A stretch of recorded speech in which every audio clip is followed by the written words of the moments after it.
thanks.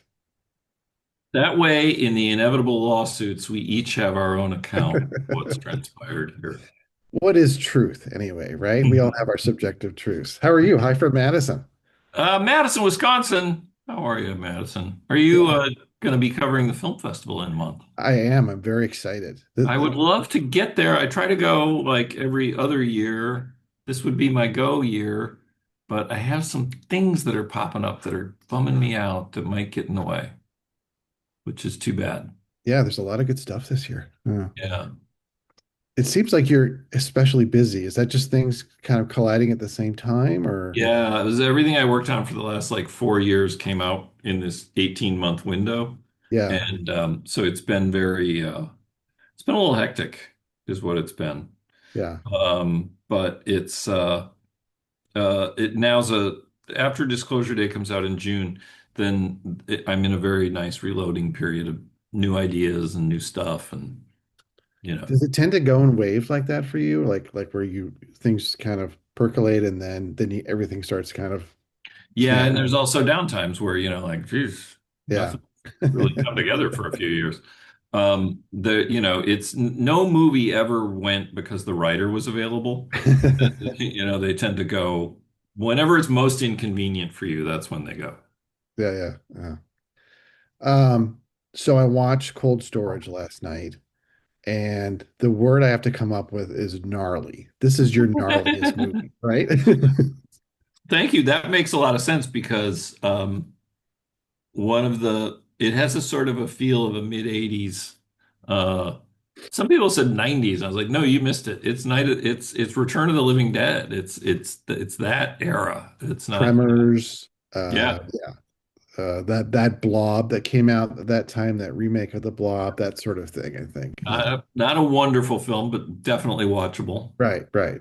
I was asking if there'd be a physical media release. I think if it's on VHS, then I definitely think there should be one. Yeah. Yeah, yeah. It needs it needs to have like that sort of battered Right. VHS box from Blockbuster with the stickers, it always had Yep. like a little Yeah.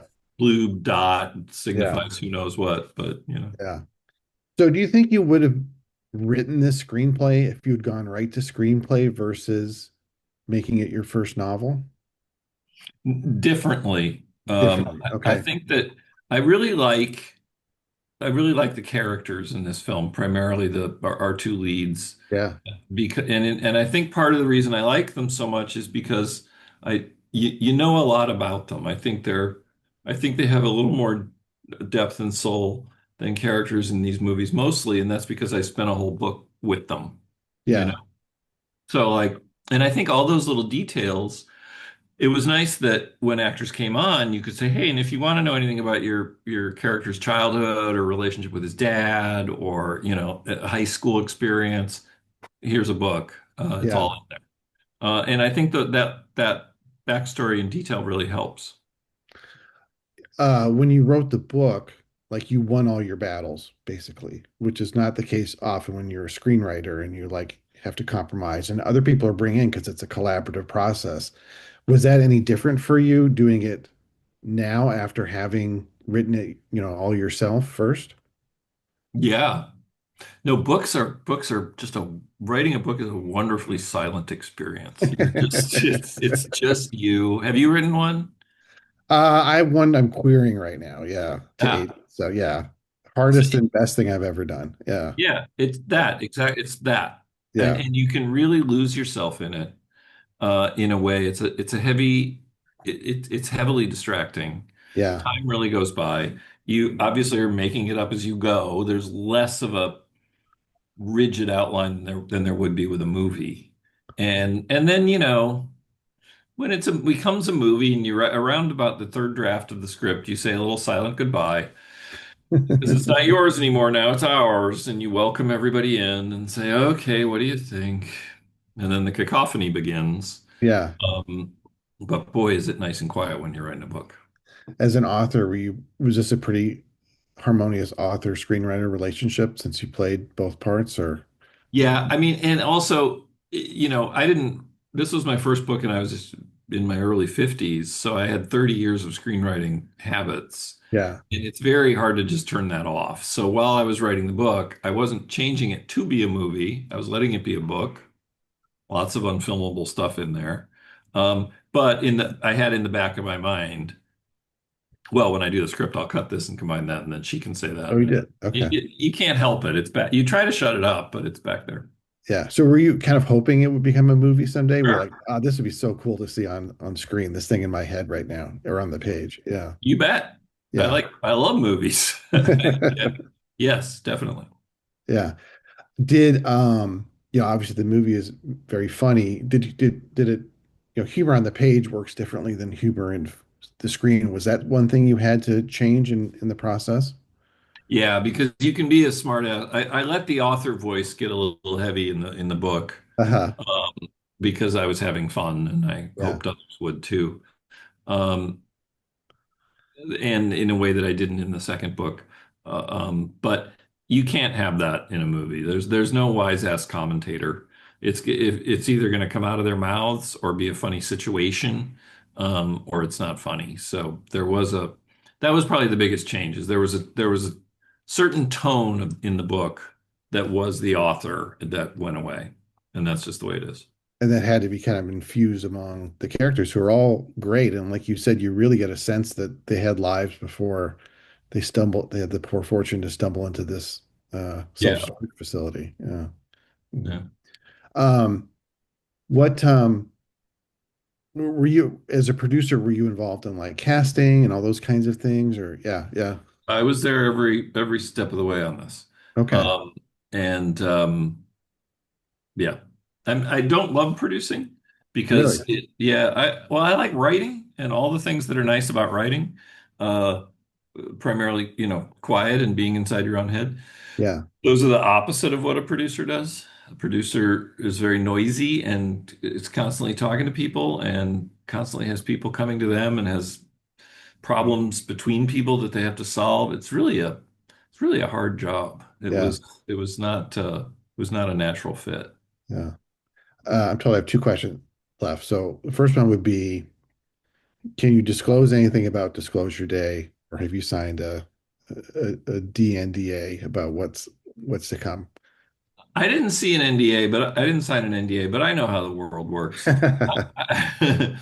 I've worked with Mr. Spielberg enough to know, and I hope to continue to work with him. And Yeah, I think he is very successful in preserving the creative surprises of his films and creating a sense of mystery, which we love. We should all cooperate with that because it's yeah. great to go to a movie and not have everything given away in advance. I love that trailer for that reason, that you don't, you know, fascinating, but you don't know what's going on Right. whatsoever. Yeah, Right. All yeah, you know is I'd like to hear more. So, yeah, I no, I really can't say more. Um, but I will say that I think the trailer gives you a really good idea, and there's some dots in there I think people can connect. okay, okay. Yeah. And my last question would be, I think the last time you were in Madison was for David Bordwell's memorial service. And I just want to ask you like about that friendship and what it meant to you. And I know he was a real champion of films like Premium Rush and yeah, Yeah, man, I love David and I really miss him. yeah. He he was great. He was I met him because well, first of all, I'd read Bordwell and Thompson's, he and Kristen's, seminal textbook when I was at Madison. Film art in my intro to film class, film art was the textbook. This would have been 82 or 3. And so it was probably only 5 years old at the time. And so I was familiar with him. And then I read his blog for years because it was a great blog. Yeah. And he blogged about Premium Rush one time. And I felt like this would have been '07 maybe or 10. And I thought, well, boy, does this person get exactly what I was doing. Every reference I was making, every bit about, from films of the '40s, every structural thing I was doing, he picked up on exactly. So I wrote an appreciative note. Um, and and he wrote back quickly and at length. Did you know David? Yes, he was so kind to me. I mean, we talked Yeah. about movies and like I would forget that this is like, you know, a genius thinker and such an insightful person because he was so genuine and welcoming, really, to other views. Yeah, Yeah, and he was also just a great correspondent because we didn't live yeah, in the same city, so I wouldn't run into him. But if I wrote two paragraphs with what I'm seeing lately, I'd get back eight, and really readable stuff, yeah, referring yeah, to eight or nine movies that I would then have to go, not have to, I would want to go watch. yeah. Were you at the memorial? I was not. No, I Uh, just saw. Yeah, I spoke and I was at a loss. Those are hard speeches to write. And then I yeah. realized, wait, I've saved his correspondence over the years. I'm just going to let this all be in his words. So I just Right. pulled quotes, and they're hilarious and lovely and fun. And Beautiful. yeah, Yeah, yeah. anyway. Well, good. Well, I think he would have liked Cold Storage. I think as I said, it's a very fun, very gnarly movie. Yeah, I know that he, like it or not, I know that he would have given it a fair shake and judged it for its aims. yeah. He would not have brought his own, this is what I want it to be. He Right. would have said, Yes. he would have known exactly, oh, I see. This is meant to be fun, scary, gross B movie. And he would have appreciated it for that. Absolutely. Yeah. So cool. Well, thank you, Dave. It was great to talk to you again. Thanks, Rob. Nice All to right. meet you. Bye. See ya.